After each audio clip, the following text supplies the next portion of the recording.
Hi.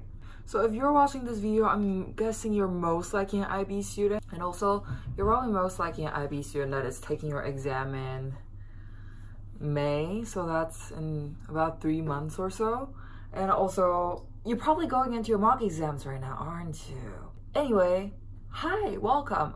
Regardless if you are someone going into your IB mock exam or maybe A-level exams, I think these tips will be applicable for other academic systems as well. In this video, I will be sharing with you guys 8 tips that I have for kind of last minute cramming in case you're going into your mock and you have only about like a month left or maybe less than a month left and you haven't really started studying yet. First thing I would like you to do now is breathe. Take a big deep breath in and then out. You would most likely survive. You would most likely be okay. And even though your classmates seems like they're talking about revising and everyone's really getting into the mock and exam period and you feel anxious about it, most likely 80% of the people in your year haven't really started yet. Everyone just has that idea that I'm gonna start revising so hard and prepare for my exam and mock exam. But people don't actually do it. That's just reality, so don't worry if you haven't started. You're not the only one. Hi, my name is Cecilia Mo. I studied IB diploma, bilingual diploma, and I took my exam last year. So I took it in May 2018. And I know people would be wondering what grades I got. I didn't really go into revision until like a month before my exams. I'm one of those people and I survived. And here, not to brag, I did score a 43 out of 45 in my IB. And I know it will sound like I'm bragging and I'm sorry, but that's really not what I meant. It's just, if I tell you that I did actually get a good grade, then I think that will be a reason to convince you guys that the video is actually valid and these points are actually helpful. Yeah. You could try to trust me and maybe some of these tips will be helpful for you. But let's just get into it. The first tip I will tell you is you need to stop doing passive revision. You have to actually actively start learning. What that means is if you are the type of person who will rewrite your notes and sort of try to organize everything so everything looks orderly and you have like a pretty set of notes that's all flowery writing and it's really neat and all that stuff, you need to stop doing that. This is not the time for you to make flashcards. This is not the time for you to reorganize your notes because you will end up focusing so much on making your notes neat and focusing on, trying to organize stuff that you already noted down in your class, that you're not focusing on the stuff that you haven't noted down and maybe you don't know that much yet. Of course, there are always exceptions. If you are the type of person who really learn very well and memorize things by writing things down, then by all means, go and redo your notes. Because IB is such a abundant course. It's such an overwhelming load of work. Most likely, there are definitely some information that you missed out in class, or maybe there are some contents that just sort of you didn't really capture it that well and you didn't really put in your notes. So those are things that you have to start actively revising instead of reorganizing what you have already noted down in class. The most important thing right now for you, remember this, is you need to do past exam paper. Go online, go to find resources where you could find past exam. Go find your teachers, ask for them. Go find your upperclassmen. One thing I did and you could try is you could just abandon your textbooks altogether. Abandon your textbooks, abandon your notes. Just do past papers because this is going to have a couple of benefits. A, you're getting used to sort of the exam format. You're getting used to the type of questions that you will see because IBO has that similar structure that they use every single year. The other thing is you know how to pace yourself, and the last thing is, of course, these exam papers have information from the content of your textbooks and your syllabus or your syllabi. Go check the answer sheet for those past papers. For some subjects such as like biology or for business, even though you have kind of a similar idea that you're talking about as the answer sheet, sometimes they are looking for specific terms and specific ways they frame an idea. If you don't talk about those things in that certain way, then you're not going to be able to score the mark. Do your past paper. Keep on doing them one after another, after another, after another. Don't even bother going to your textbooks. Don't even bother going to other resources. Just do the past paper. Past paper is one thing. The other thing is go ask your teachers. Go study with your friends. Ask your friends. But if you're the type of person who will get distracted by your peers, by group studying, don't do that. The idea of group studying is you have to actually study. So if that's not gonna work, then don't do it. Be honest with yourself. Really, if you're with a group of friends who would distract you and tell you to not study, you need to cut those ties right now. Because at the end of the day, they're not gonna pay responsibility for your bad grades if you do get the bad grades. You would be the one person who has to pay for that in the end if you do get bad grades. So try to avoid that scenario. First and second tip is actually do active revision, because on my second tip I wrote do exam papers. The third tip I have is you need to prioritize the subjects that you don't know yet. There are certain contents that you are more familiar with, certain contents that you're not as familiar with at this moment. What you need to do now is prioritize those things that you don't know yet. So if you already have some ideas about certain content in your subjects, don't go back to them. Here are the things that you already know a bit about. Maybe not 100% confident, but at least you know a bit.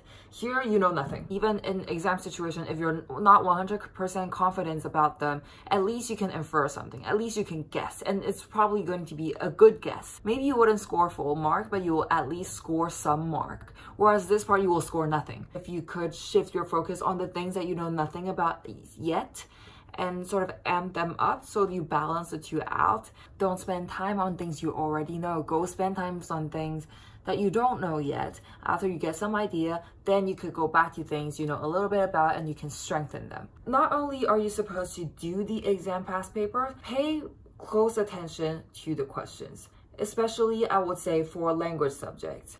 Actually humanities as well. For humanities and sciences, what you have to do is go to your syllabi and go to the end. There is a list of glossary. Go see all the command terms. Kind of see what the assessment objectives that they are aiming for. Like for example, if you see the word illustrate, what is it asking you? If you see demonstrate or compare and contrast, are you supposed to supply an example? If you're supplying an example, what type of structure they have to do? This is the time where you take the past exam paper and you also take the answer sheet and kind of compare them side by side, and you sort of see, okay, every time I see this key command term, the answer sheet sort of look like this format. So then you know when I see this type of question, this is how I'm supposed to approach those answers. So it's not just you have to do the exam papers. It's not just a matter of you have to practice them, but also you have to study the structure. IB is all about structure. If you have to take anything out of this video, just remember everything IB does, it's a bit OCD to be honest. They are really obsessive with structure, but that is also a good thing because it's almost like an algorithm. It could learn it and hack the system. When you're doing language paper, you have to write an entire essay. You're not going to have that much time to spend like 2, 3, 4 hours every single day writing a comparative essay, a paper 1 and a paper 2. What you could do about language papers is actually study the questions, do essay outlines instead of actually writing out the essay. For example, like in English language and literature, a higher level for your paper 2. You're giving 6 essay questions and you kind of have to pick one. Go through all 6 questions.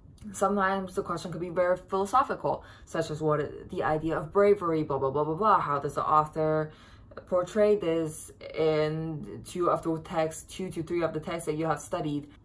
Really break down the question, chop them into pieces, mince them if you have to. I'm just using that example. What is the definition of bravery? Because, you know, definition of words are always tangible. What is the meaning of this word? What is the meaning that how are you gonna approach it? Is it about characters? Can characters portray bravery?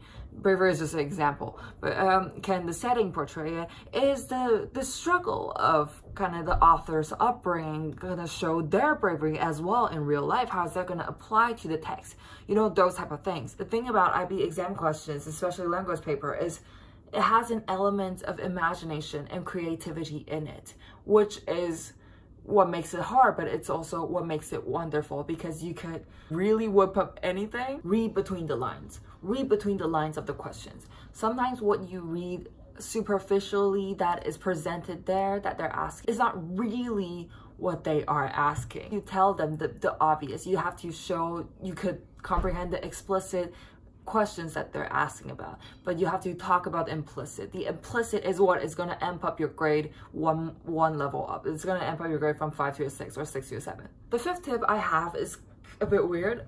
This is kind of my own thing. I call this filler task. Filler as in sort of like cottons that you stuff in stuffed animals. That I took IB higher level visual art. So with all the art subjects, you know, portfolio is a huge thing, and basically filler task is those things that you have to do but are not actually that intellectual based. Things that you could do without really being conscious. If you are really like super duper tired and you're just not feeling like studying, or you're sitting at your desk and you're trying to study but it's just not going into your head, what you could do is, what are the other things you kind of have to do to help you study? For example, maybe you should be planning your study. Maybe you should be making a schedule that will help you. Maybe you need to print out your past paper. Maybe you're like me, you're an art student and you have to do your artwork. Those are the things that you could kind of unconsciously do that doesn't really require that much brain cells. Go downstairs to the printer and, you know, go print the essays. At least, like, you're not doing something that is very demanding of your brain. You're not doing something that is actually that productive, but you're still being productive because you're still doing things that is going to help you graduate IB. For example, what I did, I made this. This is one of my artworks for IB, which is a sculpture, and on the flowers I made with paper clay, and I sculpted them by hand. So what I was doing during the entire exam season is I was watching Harry Potter. I was marathoning Harry Potter movies from the first one to the 8th one, and then the 8th one backwards to the first one. And throughout the entire thing, I was just sculpting flowers. And it's super chill. It's like you get to rest.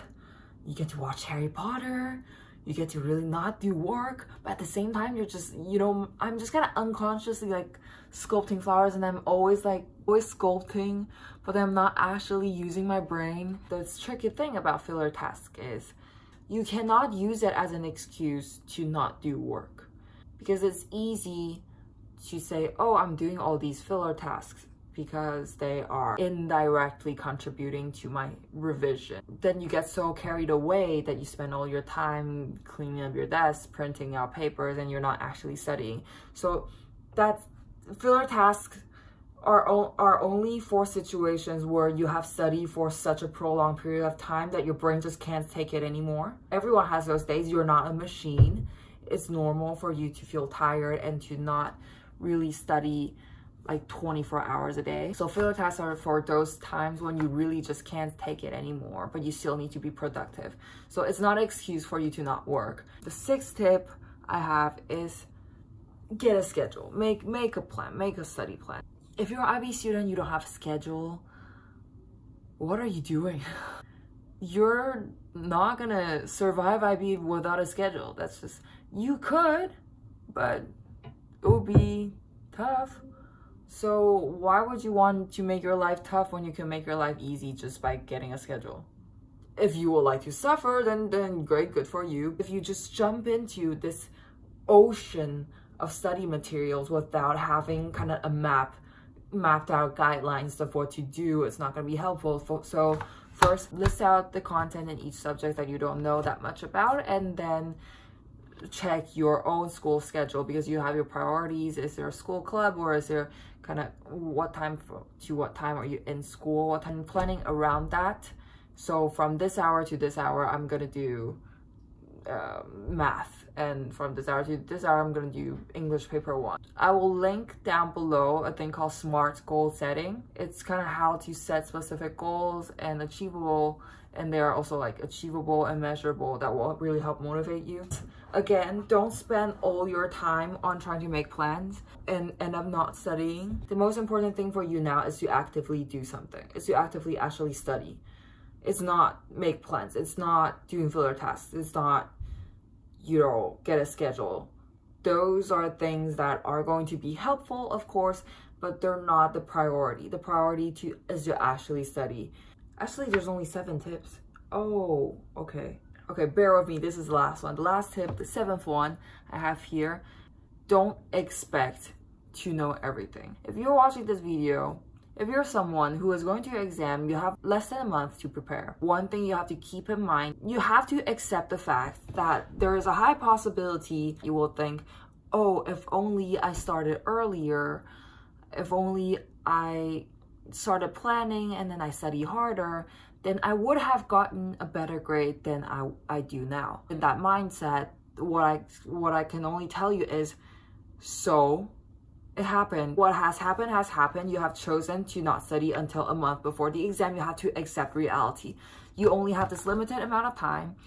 And what you should be doing now is not to blame yourself for not having been started earlier, but say to yourself, okay, I haven't started earlier. That has happened. I have lost this amount of time. But the good thing is I still have these 2 weeks and 3 weeks. How can I maximize the time that I have on hand? You have a limited amount of time. Of course, you're not going to know everything. If you're a perfectionist, you're going to struggle with this because you can't be a perfectionist at this time. You can't be so hard on yourself and saying things like you should be knowing everything and you should know everything from inside out, because that's not going to happen. So don't have that frame of mind. Maybe I should phrase it this way. Anything you do from this point on until mock exam or actual exam season, keep the mindset of what can I do with the amount of time I have on hand to maximize my grades, to maximize my study. Also, actually, don't even think about maximizing your grade. Think about how do I maximize my knowledge? Because you see, the thing about having good grades is what you're supposed to do is not chase after the numbers. So focus on how do I maximize my grade, that is just going to give you pressure, that is not going to go anywhere. But if you're focused on how do I maximize my knowledge, how do I maximize my passion in studying this subject, then you will naturally want to know more and you will then know more. And as you know more, good grades is what will follow. It's a derivative. It's not the other way around. Don't blame yourself for not being able to learn everything in this short period of time. If you're watching this now and you're going into mocks, then be happy that, you know, it's just mocks. It's just mock exam. That's not the end result. So don't put so much pressure on yourself. Mocks are for you to know what you could improve on, to know what you don't know yet. Think of it as just a past paper practice, which it is. I think that's it. Those are the 7 tips that I have to help you cram last minute before the IB mock exam. Hopefully these tips will be relevant. Hopefully some of them will be helpful for you. Thank you for watching this video, and just to let you know, something I'm thinking about making maybe for the next video on IB is perhaps TOK if you guys need that. I love TOK. I'm a philosophy student now, so I guess that kind of naturally explains why I like TOK. If there's any other IB related questions you have, exam taking tips, maybe how to frame your mindset, how to calm down and not be stressed out, or if you're just interested in knowing other people's exam experience, or you want me to share what taking exam was like for me, or anything about IB really, please leave it down below in a comment. I will be more than happy to share. I will love to share my experience with you and help you in any way possible. If you're also an IB student and you have some tips in last minute cramming or just general tips, or you're an IB graduate or an IB student who has been through this and want to encourage each other positively, just leave a nice message in the comment. You could stop watching now and go study if you're an IB student, but just last thing, basically, I have been making study videos on sort of like a Chinese YouTube called Bilibili for the past year, and I have recently decided to switch over to YouTube. If you're a Mandarin speaking IB student and you want some ideas and tips, I have linked my Bilibili channel down below in a link and you could go check that out, but all my videos are in Chinese, so international students, sorry, who don't speak Mandarin, all my social media and all that other stuff is just linked down below. So yeah, thank you guys for watching. Hope you have a wonderful day. Let me know what else you would like to see from this channel. And yeah, bye.